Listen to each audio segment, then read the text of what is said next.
Hi, Dave Smith with Officer.com, and today I want to talk about a very important issue, and that is your mindset out there on patrol. Everyone's familiar with Cooper's colors, everything from condition white to condition black, which represents panic. Now, in condition white is an internal focus, and this is something that a lot of people say, never be in condition white when you're on patrol. Well, I want to make it clear. Yes, I want you in condition yellow all the time you're on patrol if it was humanly possible. That is a broad external awareness, the mindset of a hunter. You're looking for all the cues, all the threats, everything that's out there that tells you what you need to do as a law enforcement officer. And you see something, you go into condition orange and get prepared, and then condition red is that execution phase of any skill you have to do or any control move. But let's go back up to condition white for a minute. Condition white is an internal reflective mindset, and it can be very narrow or very broad. In a broad condition white, it might be when you're sitting around and you look at a crime scene and you have to think to yourself, okay, I'd really like to get this covered, this photographed, and we got to protect that. That's the kind of thing that white is our memory. White is our ability to solve problems. But also, there's a kind of condition we call inattentional blindness that is created by a narrow internal focus. You've got something very pressing that is absolutely preoccupying your mind inside your mind. And that's the kind of thing we don't talk about enough. And a lot of people just flippantly say, well, don't worry, you know, you'll be there, you'll be prepared, our training will take over.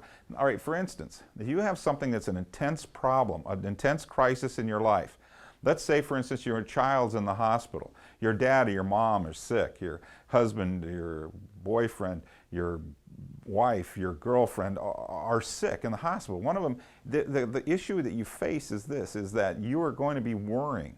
And that narrow focus is very dangerous. Science now tells us. So we used to think if you looked at something, some part of your brain processed it.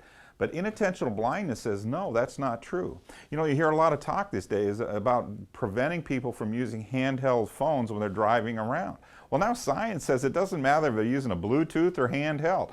What they're talking about is the critical thing. So if you are facing a situation in your life where you've got a real crisis, something that's really dangerous or wrong, or a problem, a divorce, financial issues that are really preoccupying, something that you're really concerned about, then you need to think about, are you mentally prepared to go out there on the street and do your job? And if you aren't, if you can't get into condition yellow, if you find yourself in that narrow focus, where you're internally focused, you'll become inattentionally blind, and believe me, that is the most dangerous state you can be in. How many times have you been following somebody and you've seen them run a red light when they're on the phone? Well, all right, and you stop them, what are they doing? They're arguing with somebody, or they're on a very intense conversation about something that deeply matters to them. We're the same kind of people. You go to work with all kinds of issues and crisis in your personal life, and sometimes you have to be willing to say, I am too focused on this, I need to be in a 2-officer unit, or maybe you just need to take the day off, because this is the kind of thing that if you can't sit there and get focused on the external world, you're a danger to yourself and your brothers and sisters behind the badge. And that's something I'm really concerned about. Inattentional blindness is a real thing. Understand it, read about it a little bit, but at the same time, self-evaluate. Are you still being able to process? Then fine, go to work.